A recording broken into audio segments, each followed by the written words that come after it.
မကြောက်တဲ့ရိုးရိုးသားသားလုပ်တိုင်းမဲ့ဒီလို့ဆိုပေမဲ့ကောင်းကောင်းဖြတ်လို့စားတဲ့အတ္တသမားတွေများလို့တော့အကျဉ်းညာခြင်းပါတယ်အတွေ့ခေါ်လေးတွေမလွယ်ဘူး hey ဟိခါ all like me အားလုံးပဲကြားမဲ့စကားလေးတစ်ခုဘာမှလကားမရဘူး If this is your first time listening to our podcast, welcome. Our programming brings a diversity of voices connected to Myanmar to share their perspectives, thoughts, and reflections about what has been happening there since the military coup in 2021. All of our guests share one thing in common, a deep personal stake in the ongoing crisis. And it is an honor for us to be able to bring their voices into your earbuds. But however difficult it may be to hear some of their stories, we hope that you will come away with a deeper and more nuanced understanding of what is happening there.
And welcome back.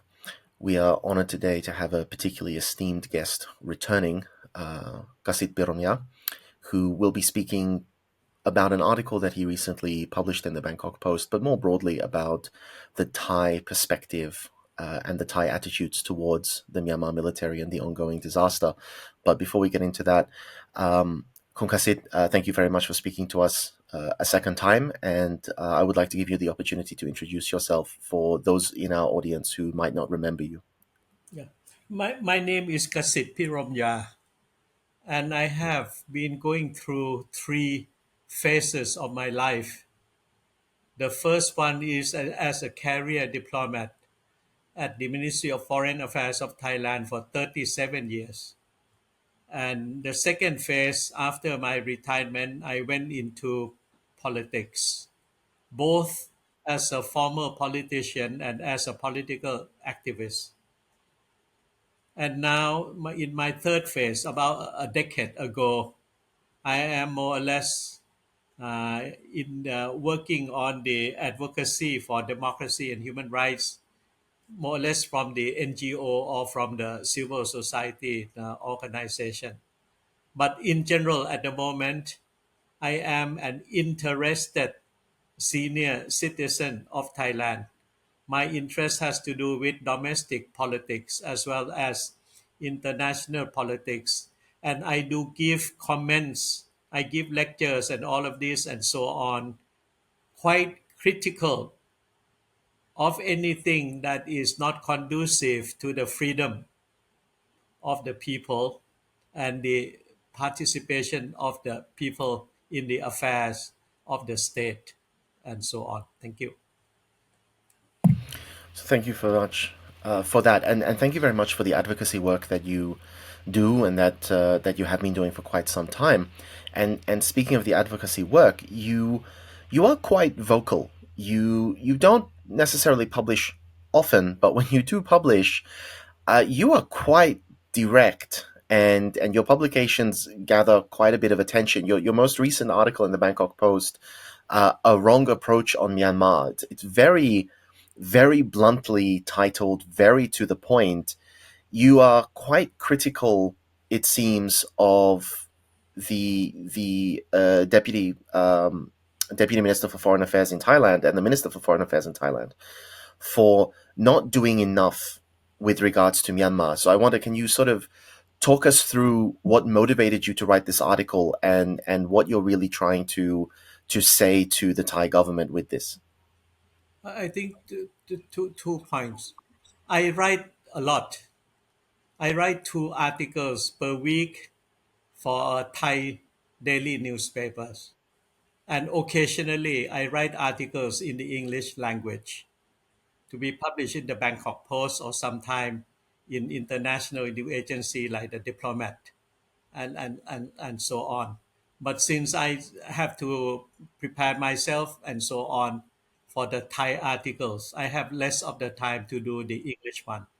That is the first point. Not that I would not want to write in the English, but I am more held up with the articles in the Thai language and a lot of panel discussions and guest lecturers and all of this and so on. But I will try to do more from now on to write more articles in the English language. That's the first point. Second, I am have been a sort of working as a diplomat or as a politician. But I think my position is to be honest and truthful and straightforward. And I have done this inside the parliament, outside the parliament, and in every, I think, forum, regional, national, or international forum, and so on. I do speak my mind on the basis of, I think, a bit of, I think, nationalism, common concern for the welfare of ASEAN, and so on. And I think I'm a sort of a peace-loving person. I go for diplomacy and dialogue. So in that, and I have no inhibition in that way in speaking from the principle point of view, and I am not being intimidated, and I'm not afraid by the deep state anywhere, and so on. And so that has been my position all along. Now, when it comes to the Myanmar issue and the Thai-Myanmar relationships, I have been involved with the Thai-Myanmar relationship since my diplomatic career 50 years ago to this very day. So it's not something new to me or of a surprise to me. See, and all along I have been pushing for more transparency and for the Thai government, whichever government, to be more concerned about the Myanmar people and not to be in awe or in collusion with the authorities or the government in being, especially authoritarian ones. So that has been my position all along. And with the coup d'etat in Myanmar 3 years ago, my position and the organization that I used to be involved with have been against the military takeover and the atrocity that has been ensuing or has been happening since then until at this very minute and second and so on. Second, in relations to that, I have been speaking out to parliamentarians, to politicians, political parties, to the Thai public in general, to the media, academic world, that the Thai government must take into consideration the welfare of the Myanmar people as a top priority and not that of the authoritarian regime in Naypyidaw. So that has been my consistent policy. Second, I have been calling for the open border to allow the refugees and political asylum seekers to come in, because that has been a sort of historical and traditional record of the Kingdom of Thailand or even the Kingdom of Siam centuries ago, that we have been a country of refuge for all the neighbor citizens coming from Vietnam, Laos, Cambodia, from the Myanmar side, or people from far away. We have been an open society and we have been able to assimilate those coming from afar, running from danger and so on. But for the past few years, the last government under General Prayut Chan-o-cha, who also staged the coup d'etat a few years back. And second, the government at the moment is a coalition one.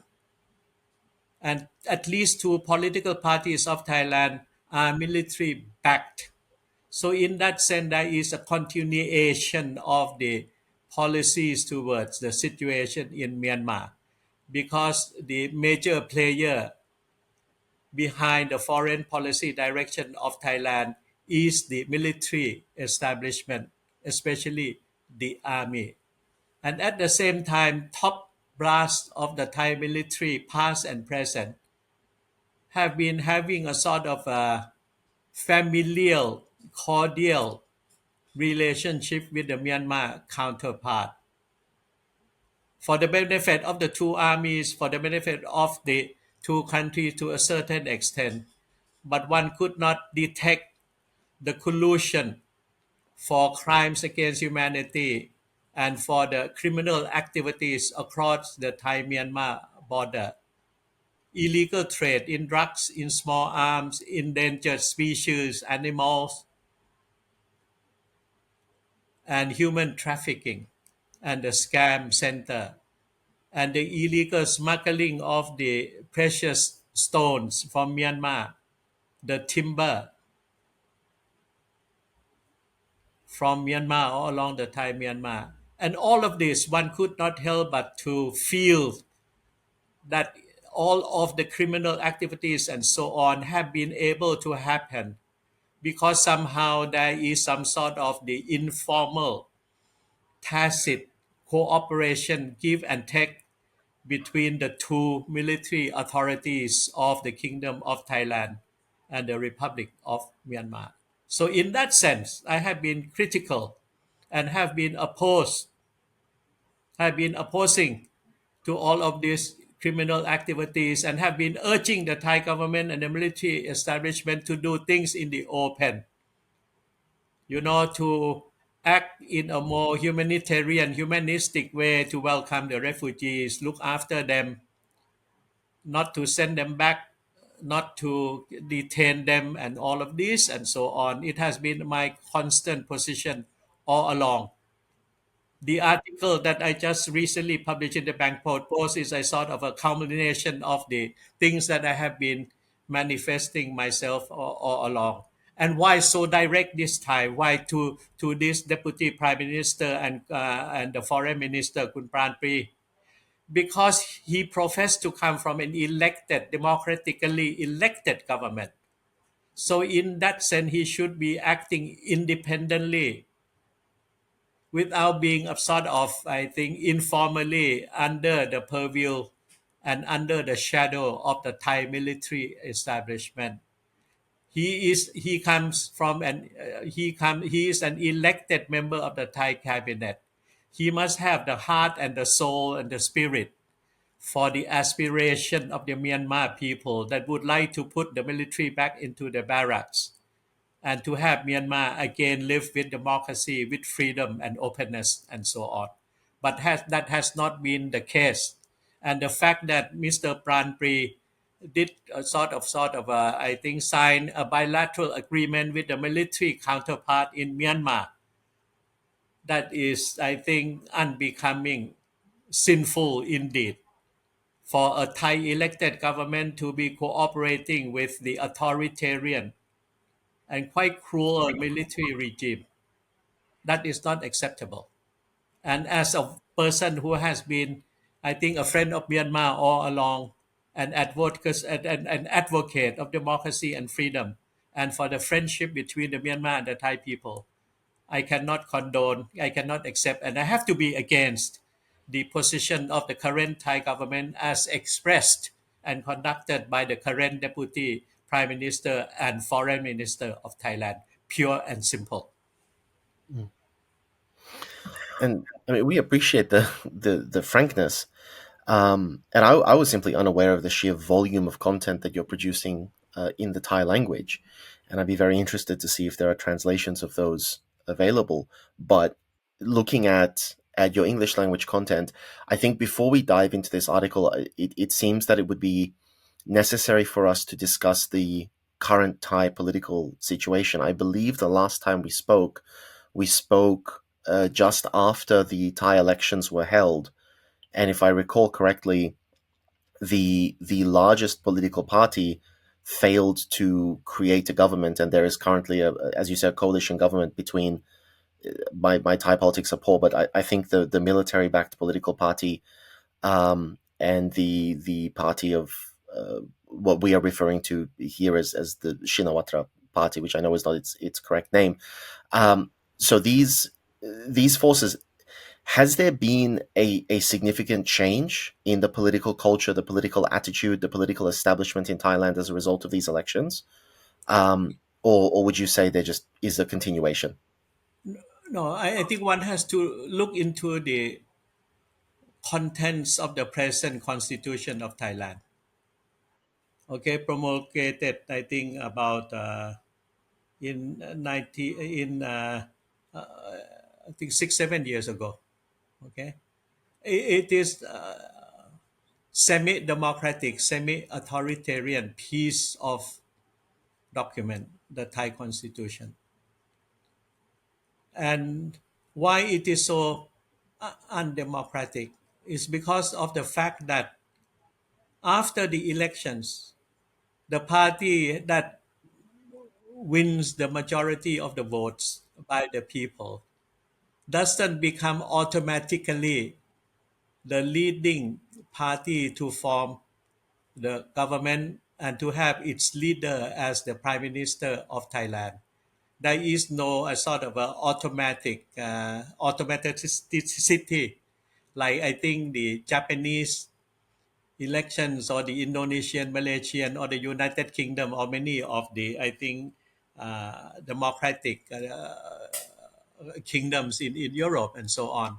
The present Thai constitution stipulates that the election of the prime minister has to be done by the parliament. So the result of the voting by the people is one thing,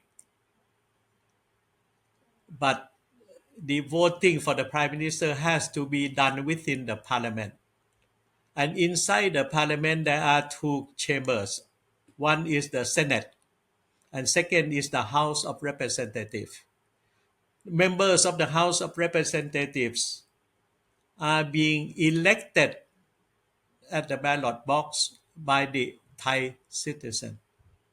But the members of the upper house or the Senate, for the present one, was being nominated, elected, and decided by the military establishment that staged the coup d'etat, I think in the year 2014. And the constitution also said that the Senate, the senator, 250 of them, who are not elected by the people, have the power and the right to vote for the Thai prime minister or the candidate for the prime ministership of Thailand. So in that sense, the move forward that won the popular elections with 14 million votes, the highest, beating all other parties and so on, then they have to nominate a prime minister candidate. And he was defeated in the parliament, and the votes that helped to defeat him were the votes of the 250 senators. So in that sense, the election of the Thai prime minister is not, I think, an open affair. It's what you call half elected and half nominated, put it in that sense. So the Move Forward party, instead of becoming the government and the lead coalition partner and so on, was put in the position of being the leading opposition party. And then there was the collusion of the other conservative parties led by Pheu Thai of the Shinawatra family. They came second, so it became the number one party to form the coalition government. And the other 4 or 5 major coalition partners, the other 4 or 5 parties, were parties that I think at least 2 of them were parties that were being backed by the military establishment. The other 2 were, I thought a very conservative, power hungry type of political parties without any ideology. They only use election as a mean to get to the power, but I think in their heart of heart, I don't think they are democratic. They don't value the principle of democracy as such. So at the moment, we have a coalition of more or less conservative political parties. That is the situation.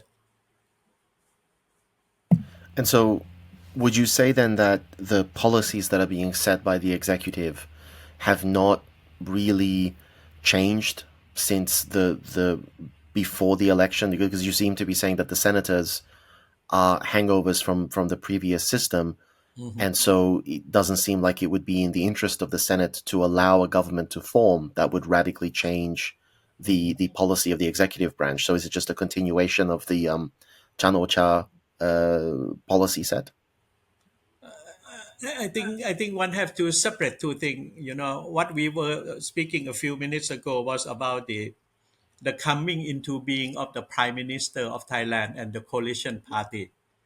Then the second one, which you are about to ask me, is about the policy direction of the new government.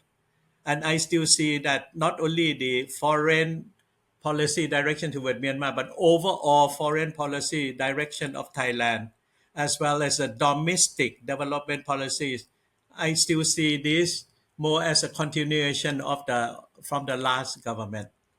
And that is being demonstrated by the fact that the current prime minister still uses the same language as his predecessor, General Prayut, putting a lot of concentration on how to develop Thai economy only through tourism industry.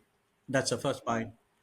Second, how to bring about of more economic activities has to be done only through populist policy measures. Hand out giving money to people and all of this, and especially the so-called digital wallet project, which use billions and billions of US dollars. And at the moment, it's not yet implemented because the whole program is not yet finalized, and there has been so much controversies and so on. But again, it's part of that populist policy measures, very much initiated and implemented of various type of populist policy measure by the last government. And this new government under a civilian man, Mr. Setha, hasn't come out with any concrete proposals that has to do with the economic industrial restructuring of Thailand, how to move Thailand forward in this digital world, in the world that we have to spend more time on climate change, you know.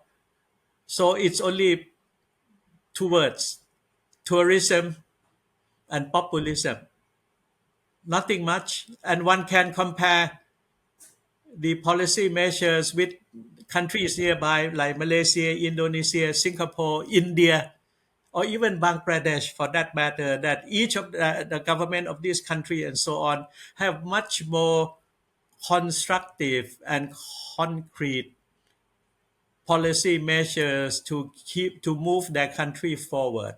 But Thailand, under the last government and the present government, has been bogged down with the notion of tourism as the god of savior and populist policy measures. Not much sophisticated in the thinking, at the depth of the thinking at all, how to get Thailand out of this predicament. And day by day, I think we are standing still while countries like Vietnam, Malaysia, Indonesia are moving much faster and more forward than Thailand. We are stuck up at the moment with tourism with populist policy measures, and with the lack of leadership that lacks vision and the general know-how of how to run the affairs of the state. And that's certainly quite a grim view as far as Myanmar is concerned, because we know that under the previous government, the approach to Myanmar was, as you were highlighting, a collusion and collaboration with the Tatmadaw, the Myanmar military. And you alluded to some sort of mutual benefit. And I just wonder whether you could expand on that. What benefit does friendship with the Tatmadaw represent for the Thai military or the Thai government, especially because, as you have noted, rampant criminal activity exists and has existed for a long time along the Myanmar-Thai border, and it does not appear that that cooperation between the two militaries has resolved this criminality, whether it's weapons, whether it's drugs, whether it's teak, rare stones, or whether it's refugees and human trafficking. What was the advantage to this cooperation? Well, I think suppose on from the Thai side, I have no evidence. Okay, I have no evidence, but I am old enough to sense the wrong things. That from the Thai side, say some of the bad soldiers of Thailand send arms, fuel, even for the aircraft, send food, medicine, basic necessity of life, refrigerator or even fan, electric fan and torches and so on, to the Tatmadaw leadership, for the soldiers, for the families of the soldiers, and for the supporters of the Tatmadaw. In exchange for what? In exchange for the precious stones, gems, and various type of rubies, and whatever and so on, which you have a lot. Then on the Thai side, the bad soldiers can sell it in the, open or closed market to make profit. Then both sides can make profit from the supply of construction materials for the casinos, for the scam centers all along the Thai Myanmar. And even something so surprising, how can the Thai side supply electricity to all the illegal casinos, scam center, brothels, and so on? And how could this be done? Definitely, it could not be done without the cooperation between the two military establishments. And maybe to a certain extent, the armed element of these various ethnic groups and so on, they might be working together while on one side to earn money. On the other side, they might be fighting each other and so on. And on the human trafficking, it's about how come we have African nationals and other nationals from the Asia Pacific region working in the scam centers when they are being bussed from the Suvarnabhumi airport of Thailand to Mysore, to the border. All of these buses and vans that carry foreigners to be induced and imprisoned as slaves in the scam center could not have happened without the collusion of the corrupted Thai policemen, border police, immigration, and the military officers and so on. So it's a racket. That's happening because there are tens and thousands of foreigners in the scam centers, in the casinos, and so on. It doesn't confine to the Burmese, the Chinese, or to the Thai. And all of these criminal activities cannot be done without the knowledge, full knowledge of the commanders of the military establishment on both sides. But so I want to clarify, because this is quite a strong statement, and I understand that you're saying that you're not presenting evidence, you're not stating this as fact. This is your conjecture, but you are nevertheless conjecturing that the motivation of the Thai military establishment in cooperating with the Tatmadaw was not the betterment of Thailand and Thai security, but rather was the betterment of the military leadership's bank accounts. Well, Is that I think accurate? some. I do not say that the whole Thai military Okay. is bad. Okay, Okay. those who are in charge, some of them are really bad, and Mhm. put my case. Okay, I stand firm with this that Mhm. there are some bad military officers, Okay. policemen, immigration, and so on, because I cannot foresee any criminal activities ever can happen in Thailand and at the Thai Myanmar border without the cooperation, the support, or even the implementation, or even closing one eye, Yeah. the presence of the Thai security officers of all sorts. I understand. And so, speaking of the border, there is something that you mentioned before. You were advocating for opening that border, and this is particularly important because we have seen on the other side of Myanmar, India is suspending the free movement regime, which previously did allow large numbers of Myanmar refugees to seek refuge in India, and now, of course, it is much more difficult. On the Thai side, there has been large scale movement of refugees into Thailand. Some of them have simply crossed without documentation. Some of them have entered Thailand for the purpose of finding work or for the purpose of studying, but really are remaining in Thailand because they cannot return to Myanmar. But across the board, we are hearing that obtaining a refugee status in Thailand is proving quite difficult. Can you shed some light on what the Thai government's attitude is towards the Myanmar people who have come into Thailand and are seeking protection from the ongoing crisis? As I mentioned a few minutes ago, that the Kingdom of Thailand, or even the Kingdom of Siam before that, the old name, has been a country of refuge for centuries. Because one of the Thai past Prime Minister, Mr. Anand Panyarachun, is a descendant of the Mons from Myanmar. The Mons minorities, the Mon kingdom from Myanmar. And so that's the beauty of it. That people who came, whether they are Karenese, the Mon or the Burman and so on, the Chans, they used to be able to find refuge in Thailand, and they were able to become the citizen and became senior officials in the Kingdom of Thailand.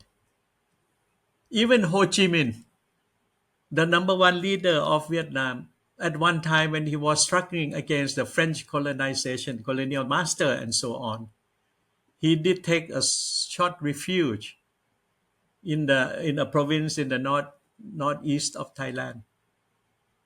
And when General Aung San was fighting against the Japanese or the coming back of the British, I think at one time he was also being aided by the Thai side. That is the whole beauty of it. And in the 1988, when there was a big, I think, uprising in Myanmar, a lot of Burmese also came. And the remnants of them, at the moment, they are in 9 camps, 90,000 of them. They have been here for 30 years, 40 years. So why can't we do more? We used to have a million of Vietnamese boat people in the 1980s.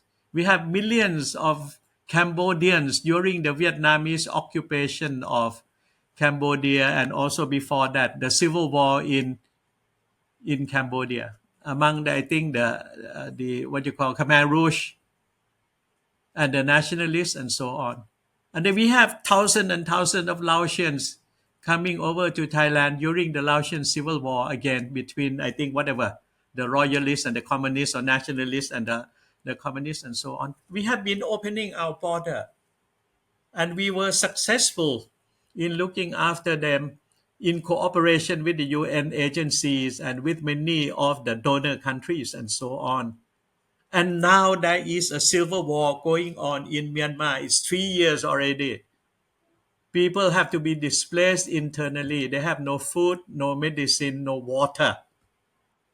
How can any Thai government just stand still at the border and do the pushback, or even to allow temporary refuge for 2 or 3 days and push them back again? Pregnant women, sick people, children, and all of this. When we have the ability and we have the resources to do so, when we are the country is a country of religions.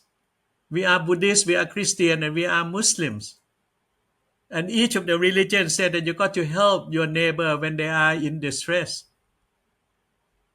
And we don't have to do all of this alone, because there are so many foundations and religious organizations all over the world, and including governments like Australia, New Zealand, members of the EU, Japan, United States, Canada, that are more than willing to help. They are only waiting for the Thai government to open the border, set up a number of welcome centers, do the processing, provide the food, and so on, give the shelter, and even to work with the UN agency and some of the donor countries for resettlement in third countries. We have done that before, nothing new, and it is definitely not a burden. Second is that if we were to open the borders, we have to provide the food and the basic necessity and medicine. And the Thai factories, the Thai industries will benefit, because there will be a lot of purchases to be made, procurements, and so on. With the Thai budget, taxpayer money, but a lot of money would be coming from development funding or assistance and so on. So the Thai industries, the Thai agriculture will benefit from having another market to sell their products and their produce and so on. It's not a burden to the Thai government. And we, as a fellow human being, we have to help people when they are in difficulties. But the last government and the present government have the hearts of darkness. Unacceptable from my point of view as a fellow human being. It's not acceptable for the Thai government to be so unkind and lack the feeling of humanity. Absolutely.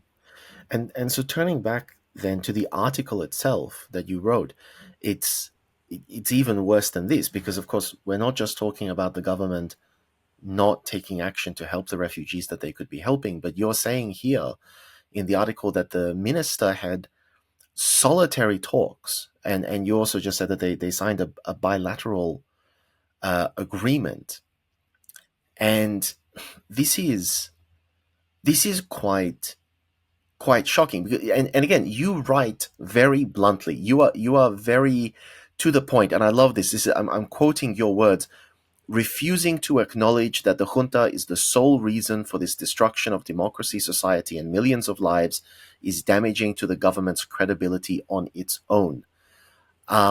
Beautiful sentence, beautiful sentiment.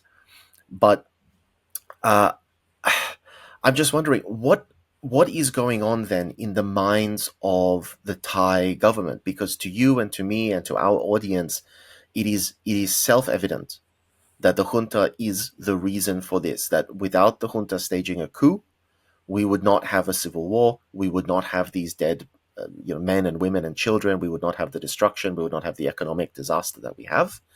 Why is the Thai government pretending otherwise? Do they believe that the Myanmar military has the possibility of winning this conflict? And if they don't believe it, why are they pretending otherwise? First, I don't make up sentences about the activities of the Thai deputy prime minister and foreign minister. I think this is something that he give interviews and so on. It was in the international news all over the world, because I think it did take place somewhat during the World Economic Forum, Davos meeting in Switzerland and so on. So I took it from that one. And I'm not privy to any secret documents and so on. Okay. So having learned that, in the open news and so on. I reacted to that. If I were wrong or I misquoted and so on, then the foreign minister, deputy prime minister, has every right. The whole Ministry of Foreign Affairs and the Thai government can refute me that I misunderstood, misread, misheard, and so on. But so far, that has not been the case. So it's somewhat confirmed of this, I think, bilateral undertaking, okay, or as initiated by the deputy prime minister as well foreign minister of Thailand. Okay, that's the first point. What is the whole rationale in all of this? The only one sentence that I have been hearing from the previous prime minister, foreign minister to the present prime minister, foreign minister, deputy, and so on, is that said that because we have 2,400 kilometers common border with Myanmar, therefore we have to have a sort of a special unilateral policy measures. And that has been saying that. So in that sense, we don't have to go with the 5-point consensus of the ASEAN community. We don't have to consult anyone, including whoever is the country that is the current chair of ASEAN. Okay, last year it was Indonesia. Now is Laos.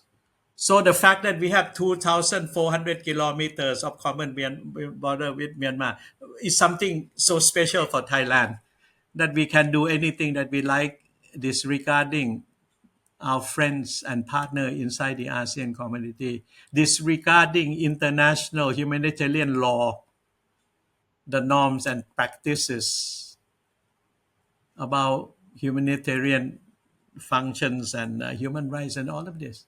As if that because of this 2,400 kilometers, we are so special. I cannot accept that one because Bangladesh have almost 300 kilometers common border with Myanmar. India has, I think, about 1,000 something. And China also has a long common border. But they did not come without that argument that because we have the common border, therefore we are so special.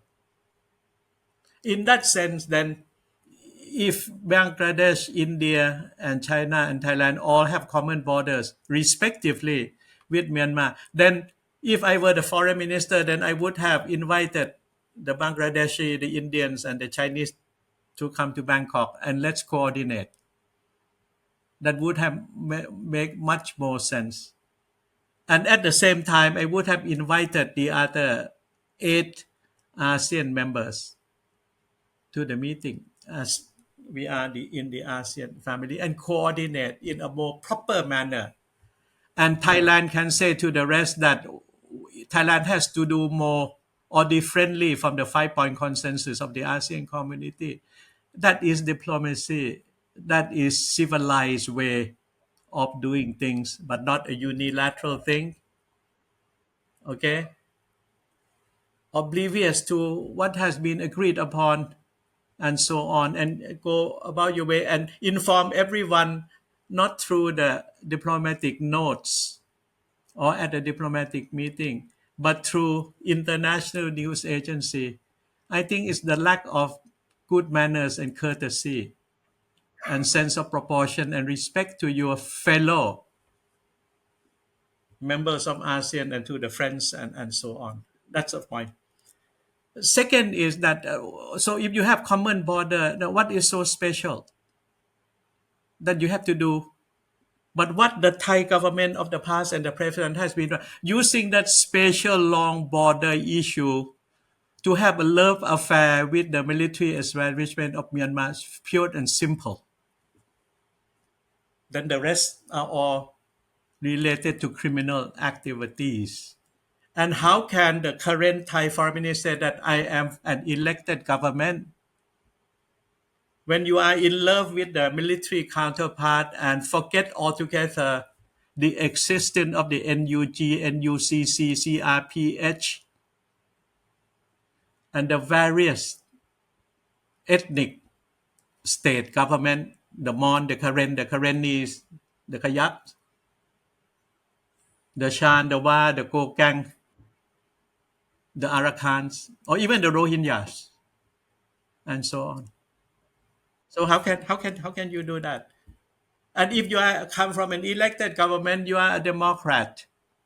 And what happened to the all types of Myanmar people? Millions and millions of them that have come out onto the street to protest, to do the what you call civil obedience. And many now have taken arms to oppose the act of atrocity by the Tatmadaw. And how can a Thai foreign minister who come from an elected government ignore all the democratic niceties and the happenings and the reality on the ground? And where is he or where has he been? The Tatmadaw has been on the defeat all along. The coup d'etat is 3 years old. How can you have a coup d'etat and last three years? One would have expected that the coup d'etat would end in 2 or 3 days and the military, the Tatmadaw, would control the whole country. It's not only not able to control, but losing grounds day by day. And a few days ago, 3 brigadier generals were being executed by senior General Min Aung Hlaing, the leader of the coup, and his friends, and so on. Simply because the 3 brigadier generals of the Myanmar military establishment did not want to see their men died. So they have to surrender or they have to withdraw, saving lives because they know that they could not oppose the joint forces of the resistance revolutionary group. To save lives of more thousand and thousand soldiers had led to the loss of their lives and so on. That's a reflection of a cruelty and the split within the Myanmar establishment. And that's for the Thai Prime Minister and the Thai Deputy Prime Minister and the Foreign Minister to realize the reality on the ground, adjust to the reality, and behave in a sort of a democratic, civilized manner. And the whole purpose of my article, of my interview, of my whatever, is to bring sense and sensibility to the members of the Thai cabinet and the military establishment. And I do want to come back to that article then, because you actually quantify a little bit. You say, and I'm quoting here, since the coup took place, Thailand has exported tens of millions of dollars worth of arms, military equipment, and raw materials to the Tatmadaw to be used in all facets of their war against the Myanmar people. I'm, I mean, that is a shocking figure to know that this much lethal military assistance was given by the Thai, um, either the Thai government or the Thai military, to the Tatmadaw, and of course we know how these things were being used against unarmed civilians in most cases. I'm wondering, how does Thailand justify having done this? Because, as you say, Thailand goes well beyond merely inherent support. This is very material support for a military that we know has been committing terrible, terrible crimes against civilians. What is the justification here? Yeah, before answering question, Huh? I have to say I have no evidence. Okay, Okay, okay, okay, okay. but I have been following. I talked to many of my Myanmar friends. I followed news. I met many people. So this is what I said. If my statement, as you just read, is incorrect, then I can be corrected by the Thai government. I would offer my deepest apologies. Okay, in the written form, but so far there has not been any reaction. That's the first point. Second, I did mention a few minutes ago what in it that the Thai corrupted military establishment would get if I supplied what I have mentioned or you have just read. Okay. Myanmar is one of the best sources of gems, stones. You don't have to have them, in volume. jets and all the precious stones would be good enough. So it just Facilitate. comes down to that. Well, It I know. comes I down think to at that. one point I could not help but dreams or visualize Mm, facilitation of all the illegal activities and so on. wow. Wow. 'Cause I would have There imagined. must be some exchange. Why should I give everything to the Myanmar side if I don't get anything in return? But I'm not talking about the army establishment as a Mhm. whole. I'm talking about certain individuals with power inside the Yeah. army or inside the immigration or inside the border police or inside the Ministry of Interior. Okay. So Okay, to clarify, we're not talking about the Ministry yeah, of I'm not Defense. talking about the entity. Right, right, right, right, right. So let me clear on that one. Okay, now Mhm. could you repeat the question again? Then I will answer. Yeah, it's just I just wanted to clarify then that it's the motivation, the justification for giving weapons is not Okay. something like the Okay. So ministry so, is so giving weapons. I am quite sure that the supply of whatever that is needed by the Tatmadaw has not been fully discussed inside the army and within the Ministry of Defense. Definitely not within the National Security Council, chaired by the Prime Minister of Thailand, and definitely not in the Thai cabinet, and definitely not in the various committee of the Thai Parliament, both the Senate and the House of Representatives. So it is not a national undertaking, but it's an undertaking by certain individuals with power. The meeting between the Ministry of Foreign Affairs and the Ministry of Defense inside the National Security Council chaired by the Prime Minister and bring it to the cabinet, and the cabinet bring it to the various committees or to the plenary session of the House of Representatives or the Senate or the joint session of the two chambers, the plenary session of the parliament as a whole, to put everything on the table. Is it true and false what Mr. Kasit Piromya has been accusing or implying and so on? And let's, I think, relook at the whole foreign policy approach towards Myanmar. And if the Prime Minister, the Deputy Prime Minister, and the Foreign Minister especially is honest and true to form, he must do something. But he cannot go on with setting up humanitarian corridor, which is a farce. You cannot set a humanitarian corridor in the midst of a civil war. And where is the humanitarian corridor from Thailand to Myanmar? When most of the border areas is being controlled by the minority state, the Mons, the Karen, the Karenni, and the Shan. There is not much of the direct area controlled by the Burman Tatmadaw with the Thai side. You give me a place where to set up the corridor. You can do the air corridor, but on the ground, do you have to get the permission from the Karen, the Karennis, and the Shan, or the Wa, or the Kokang, or the Mons? Let the Thai Prime Minister tell us at the moment where are the corridors. And once you have the corridors, where do the humanitarian needs, goods, and so on being channeled to whom? To the Tatmadaw families and the supporters, or also to the needy, displaced Myanmar people, also to the minorities, the Karen, the Karennis, and the Shan, and so on?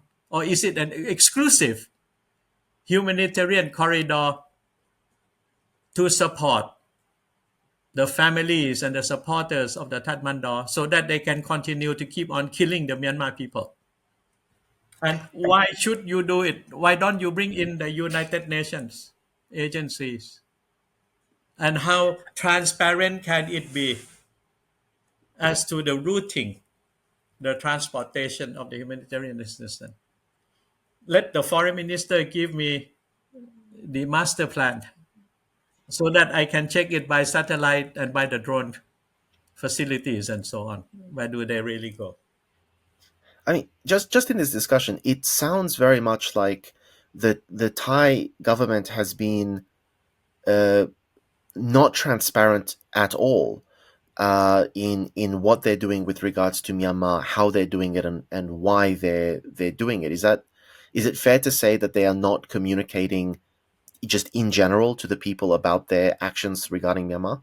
Yes, because I haven't heard that this Myanmar thing. My answer is that I don't think the foreign minister did take up this issue with the Minister of Defense or with the National Security Council Secretary General. See, so there has not been much of the discussion. He did not go to the parliament to inform the parliament. So there has been a sort of remarkable lack of coordination. And maybe the foreign minister said, "I only report to the prime minister is enough," forgetting that we are in a democratic society, as he alleged to be a democratic cabinet. But the way he's acting is very personalized and in an undemocratic manner. But so how important is this? So it's a problem. It's a problem of governance. It's a problem of governance, and there is no such a thing as check up and balance and the flow of information and so on. So that's why there is a need for an article like mine article to come out. Does Thailand have a Freedom of Information Act or something equivalent that civilians can use to request this? We have. I think we have all the civilized laws. Hmm. We have constitutional court. We have election commission. We have the office of the auditing. We have the counter corruption and all of this. You have ombudsman office. We have all the gamuts of democracy, but the enforcement side, the Yeah. human capacity side, all of this has to be done under the traditional Thai ways of doing things of connection, patron client, patronage system. And running through all of this is rent seeking and corruption. So you have to look at, all of this in the whole gamut. And when you ask me why the army, corrupted army, can do this with the Burma, well, it can be done because the chief of the army is sleeping somewhere, or the minister of defense is sleeping and not really looking at the whole thing, and not to call a meeting to talk about everything. They should invite me also. I would not mind to be invited. They have to hear from everyone. I think, NGOs, people from the civil society, like myself. I think a lot of us of the NGO are working at the Thai Myanmar border, tens and hundreds of them. But we have not been consulted. And when we petition and so on, no answer. I mean, really, the NUG. I joined so many of the open letters to the Thai Mm, foreign minister and to the Thai prime minister of the last government. Never even one answer. wow. So And so we this is a did very joint statement with so many other international and regional NGOs. Not even one response. so this is the big question then, because it seems like it is necessary for the Thai government to start talking to not just the NGOs, but to start talking to the national unity government, because the Tatmadaw, from all the analysts that we've spoken to in the last couple of months, the Tatmadaw has no capacity to win the conflict. That is a statement that multiple respected analysts have put their names to. Yeah, Um, right. the NUG is an inevitability. Yeah, It seems that the Thai government is resisting at all cost yes, talking to a political entity that yes, within 6 months, 1 year, maybe 2 years yes. is going to be the premier political entity in Myanmar.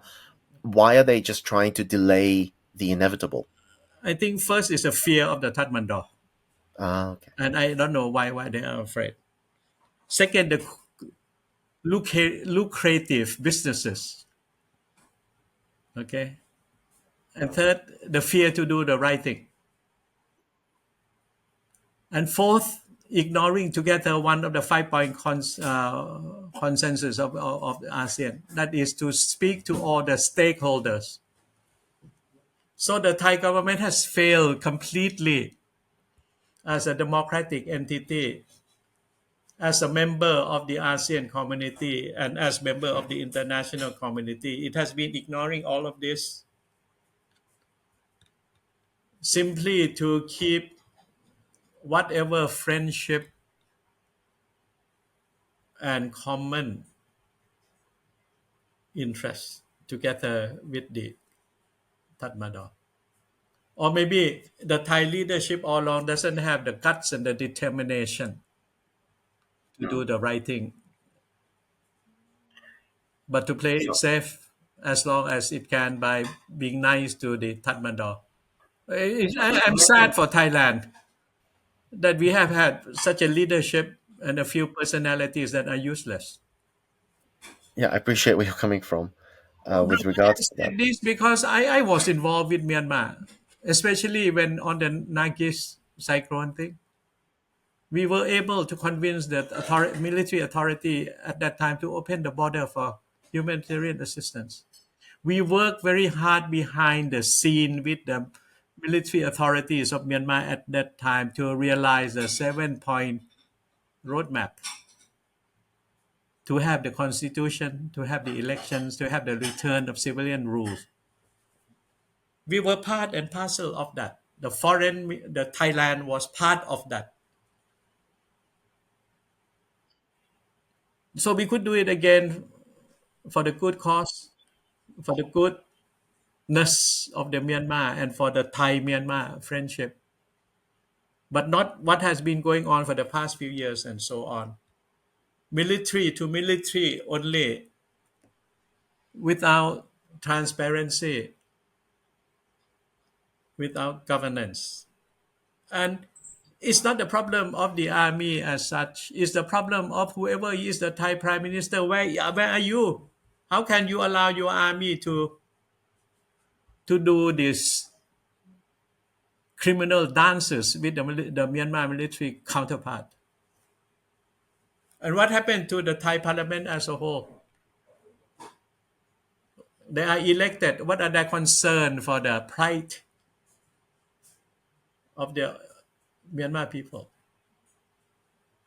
Many personalities and institutions in Thailand have been failing.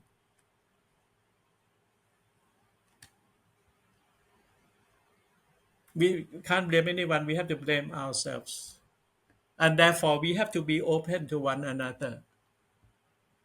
And my article is not against the prime minister or against the Thai government,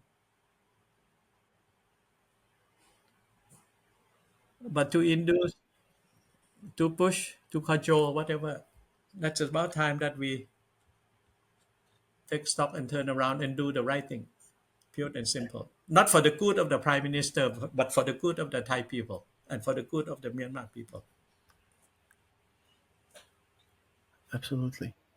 But so I wonder then, because we on this channel we focus on Myanmar all the time. That is our only focus. But Thailand is a big country, it's a complicated country. So I wonder how important is Myanmar as a situation, the Myanmar refugee crisis, the ongoing war, the instability at the border. How large of a thing, a topic is this within the Thai political establishment? Is this something that the average Thai person would care about and read about in the newspaper, or is this pretty low on the priorities list? No, I think as a principle first, it should be number one priority for the Thai society. But it is not so because the government doesn't inform the people, Oh, especially the foreign affairs, the Minister of Defense and the Interior have not been doing their job to the best of their ability. Second, members of the parliament has been too parochial, too domestic oriented, or too busy with their own immediate constituency and policy measures at hand.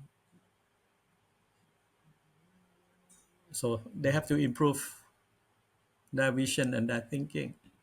Third, the academic world of Thailand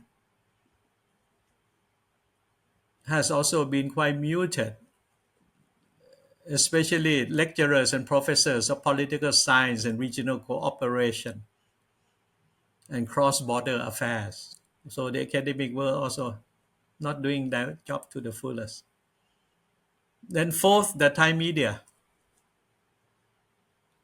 too concerned with the day-to-day domestic events and not much with the surrounding area of the Kingdom of Thailand,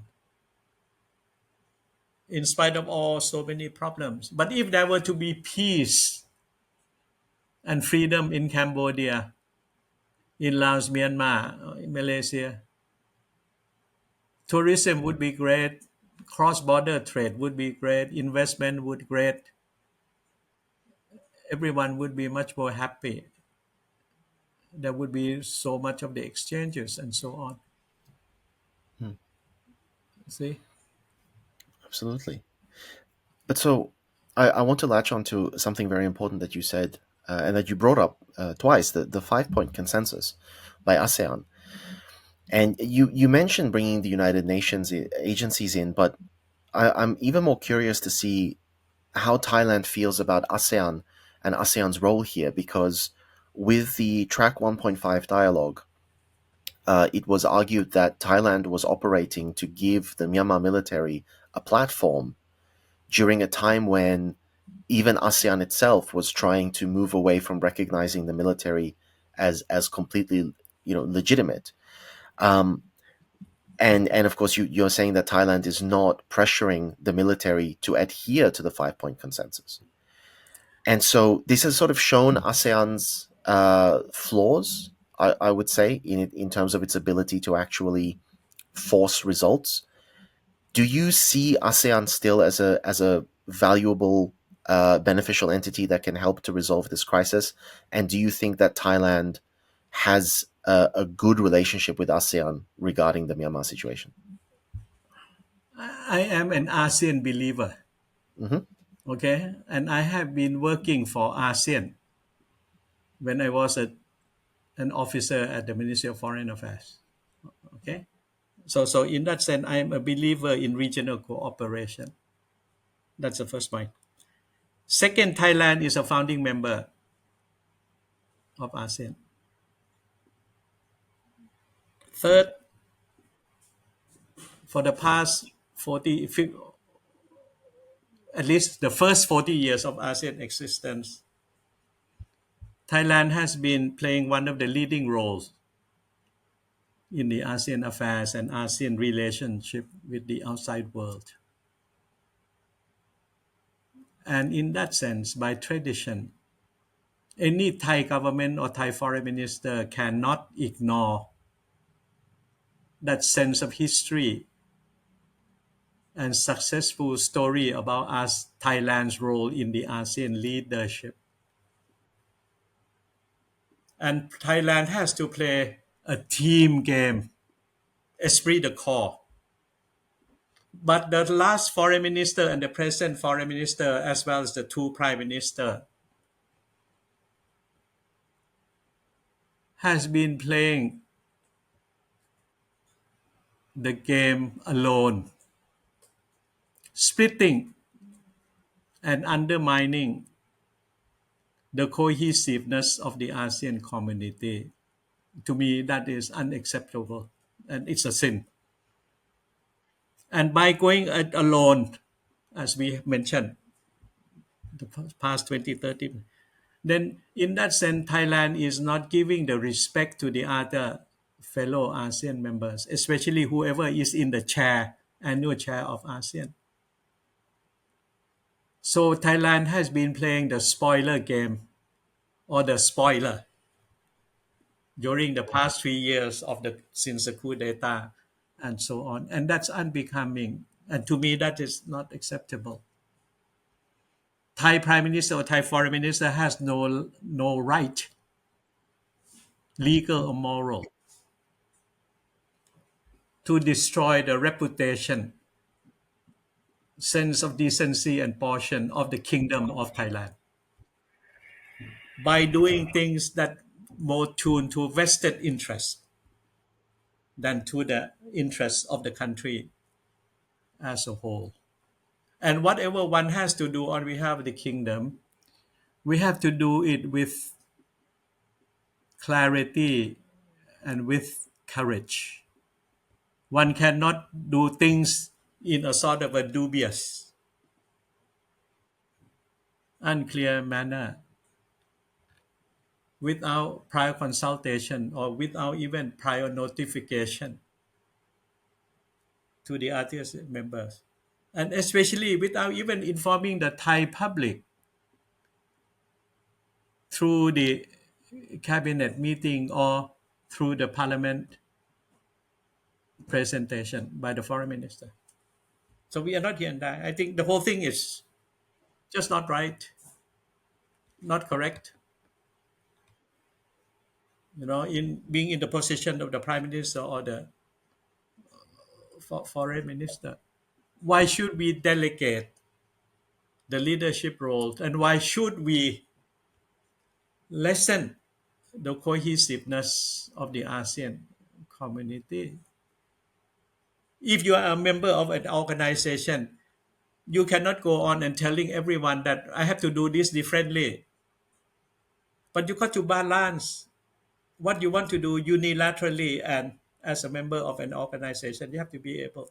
But to ignore your membership in the United Nations, in the ASEAN, because I have 2,400 kilometers common border with Myanmar. That doesn't sound correct. And to have a common border with Myanmar doesn't allow any prime minister or foreign minister of Thailand to do things that would be in contravention to the international law, norms, and practices. And by extension, to be unkind to the Myanmar people who aspire to live without fear in a democratic setting with full freedom. That's all. Absolutely. And one other thing I would like to get your input on, and this is something that I know you seem to disagree with, but we have heard from different economic analysts who are saying that Thailand's policy towards Myanmar has shifted with regards to the exports, the above board legal exports, particularly of gas from the Myanmar oil and gas enterprises. That Thailand was much more heavily dependent on Myanmar gas than it currently is, and that Thailand is trying to wean itself off Myanmar gas for reasons, among others. Yes? So far, I haven't heard that You haven't Thailand heard it. to the Petroleum Authority of Thailand is looking for an alternative Okay. process and so on. Even without the coup d'etat and so in Myanmar, the Thai government, together with the Petroleum Authority of Thailand, have to sit down and say that out of 100% of import needs, what should be the maximum minimum percentage from the gas pipeline from Myanmar? Then the rest where it would come from the Middle East, from Malaysia, Brunei, or even from Russia. And third, in how many years more and more renewable and alternative energy would replace the gas, the coal, and the oil that we have to import from the outside world. See? And even now, for the past 3 years, okay, maybe the supply of gas from Myanmar through the pipeline would become more difficult or precarious. You never know that part of the civil war might lead to the destruction of the gas pipeline. Is it a possibility? In that sense, I think looking back 2 or 3 years backward, then the Thai government through the Ministry of Energy and the Petroleum Authority of Thailand should have already discussed about alternative sources or to do the sort of a forward purchase, advance purchase, and all of this, or even to negotiate directly with Qatar or UAE or Brunei and so on for some sort of a special arrangement. They should have done that. If they have not done that, then they have failed in their duties, especially the Ministry of Energy, the Ministry of Industry that controls, I think, the Petroleum Authority of Thailand. At the same time, we could increase more of the hydroelectric power by investing more in Laos, the battery of Asia Pacific region. So one has to look it all around, and the government has a duty to put this on the table for the Thai public. But to say that we cannot do anything with the Tatmadaw because they will close the gas pipeline, then we are going to be being blackmailed by the Tatmadaw. To me, I would should use the bad language and then to hell with it. We might suffer for the first 2 or 3 months and so on, but we can increase the coal import from Australia or Indonesia. We can have the LNG and so on from the Middle East or even now from California and so on. But we should not be blackmailed by the Tatmadaw because of the gas. We are a sovereign and independent country, and we have enough people with brain to find the alternative, to find the secondary sources and so on, and to be able to, I think, bridge the lack of gas from Myanmar and the new sources and so on. We can ask the whole Thai people to use less electricity, to drive less of the motor vehicles and so on. So I cannot accept the notion that we have to be nice to Tatmadaw because of the gas pipeline. That's acceptable. And that needs the political vision and leadership and the guts and the determination. And if my prime minister, my minister of energy, my minister of foreign affairs and industry and so on do not have that, then they should not be in the position. They should resign from their position and go home and play with their grandchildren. Thank you. Absolutely. And I really respect the sort of steadfastness that you have and the dedication to the moral right, even if it costs economically, even if it costs a little bit of comfort. The nation still has to act ethically and morally. And that connects, I think, to my final question, which regards the very last thing that you write in your article. You say the main goal for Thailand should be to immediately bring an end to the fighting, rebuild the country, and focus on a return to democracy under a federally democratic Myanmar. And I know that you've spoken about this in this interview and in other interviews, but I wonder if you can sort of, in a condensed form, tell us, do you have a vision for how Thailand can help achieve that? Okay. I think lately the ASEAN leadership has come out with another idea and body, that is the tripartite arrangement, to be, I think, comprised of the current foreign minister of the country that is in the chair, namely the foreign minister of Laos. Then the other two members of the tripartite thing is the foreign minister of Indonesia as the former chair of ASEAN last year, and the next chair of ASEAN, which is Malaysia. So the Laotian foreign minister, the Malaysian and Indonesian at the moment constitute the tripartite arrangement, okay, to push ASEAN activities forward, and especially to push the 5-point consensus forward, okay?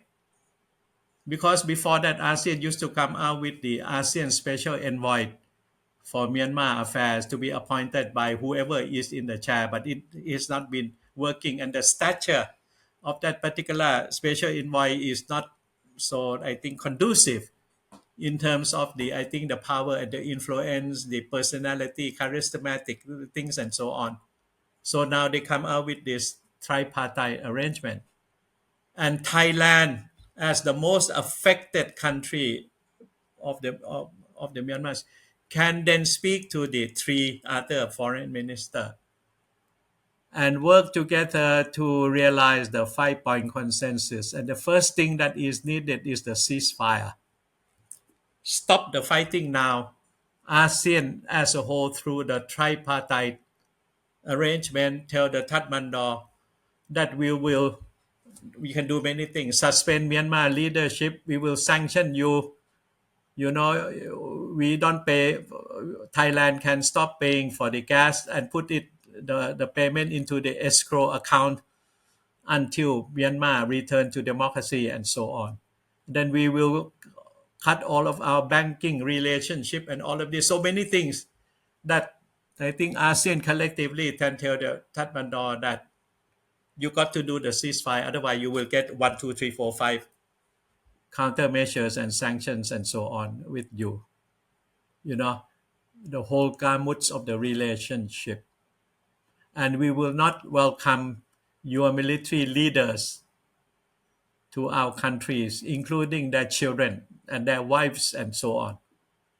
So that's what we can do to put the message across in a clear-cut manner to Myanmar military authority that end the fighting now, and we will organize the peace negotiation in Kuala Lumpur or in Singapore or in Bangkok and so on, under the auspices of the tripartite arrangement and so on.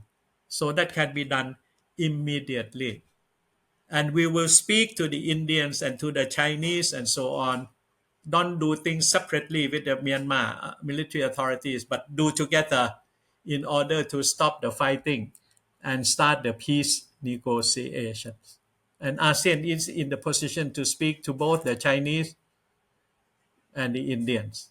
At the same time, the ASEAN can speak to the potential donors like Australia, Japan, South Korea, Canada, United States, 27 members of the European Union and the United Kingdom. So I don't think money is a problem, to help the reconstruction of Myanmar.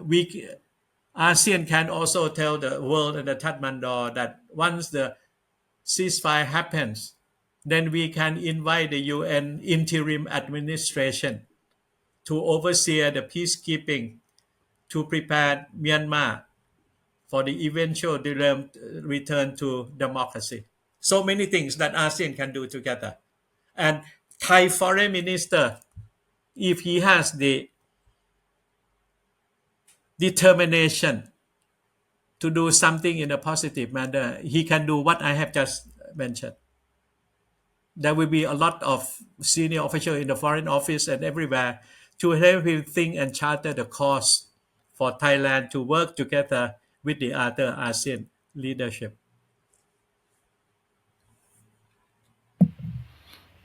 Excellent. I mean, I don't know whether this plan will ever be implemented, but I very much hope that somebody in the administration is listening and taking notes. Non-Myanmar friends, every one of you, you have to go and tell your government officials, your MPs, the good things that I have been trying to convey to all of you. Second, to work with your respective NGOs and so on to do more networking and bring pressure on the Tatmadaw. I think we can do that. And to all our my Myanmar friends, I think you have to be encouraged now by your own efforts. Congratulations that you have denied the outright victory of the Tatmadaw. They have failed in the coup d'etat. They are on the, I think, defensive side.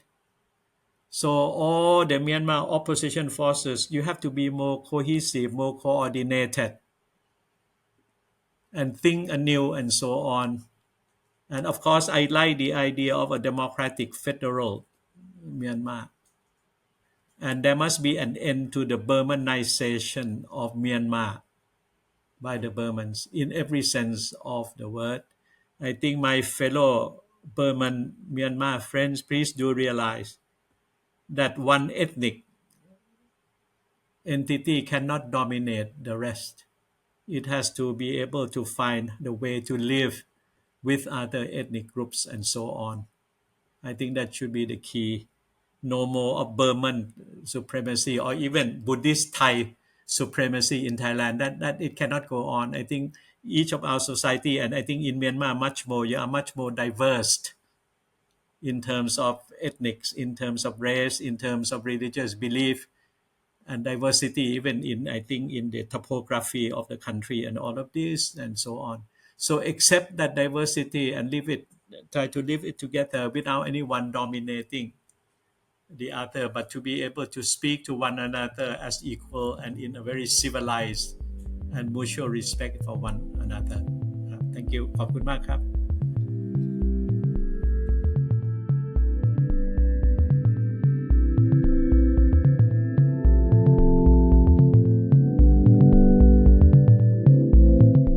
We'd like to take this time to thank our generous supporters who have already given. We simply could not continue to provide you with this content and information without the wonderful support of generous donors, listeners, and friends like you. Each episode helps in providing access to one more voice, one more perspective, one more insight. Every donation of any size is greatly appreciated and helps us continue this mission. We greatly appreciate your generosity, which allows us to maintain this platform. Thank you. If you would like to join in our mission to support those in Myanmar who are being impacted by the military coup, we welcome your contribution in any form, currency, or transfer method. Your donation will go on to support a wide range of humanitarian and media missions, aiding those local communities who need it most. Donations are directed to such causes as the Civil Disobedience Movement, CDM, families of deceased victims, internally displaced person IDP camps, food for impoverished communities, military defection campaigns, undercover journalists, refugee camps, monasteries and nunneries, education initiatives, the purchasing of protective equipment and medical supplies, COVID relief, and more. We also make sure that our donation fund supports a diverse range of religious and ethnic groups across the country. We invite you to visit our website to learn more about past projects as well as upcoming needs. You can give a general donation or earmark your contribution to a specific activity or project you would like to support, perhaps even something you heard about in this very episode. All of this humanitarian work is carried out by our nonprofit mission, Better Burma. Any donation you give on our Insight Myanmar website is directed towards this fund. Alternatively, you can also visit the Better Burma website, betterburma.org, and donate directly there. In either case, your donation goes to the same cause, and both websites accept credit card. You can also give via PayPal by going to paypal.me/betterburma. Additionally, we can take donations through Patreon, Venmo, GoFundMe, and Cash App. Simply search Better Burma on each platform and you'll find our account. You can also visit either website for specific links to these respective accounts or email us at info@betterburma.org. That's Better Burma, one word, spelled BETTERBURMA.org. If you would like to give in another way, please contact us. We also invite you to check out our range of handicrafts that are sourced from vulnerable artisan communities across Myanmar, available at alokacrafts.com. Any purchase will not only support these artisan communities, but also our nonprofit's wider mission. That's Aloka Crafts, spelled ALOKACRAFTS, one word, alokacrafts.com. Thank you so much for your kind consideration and support.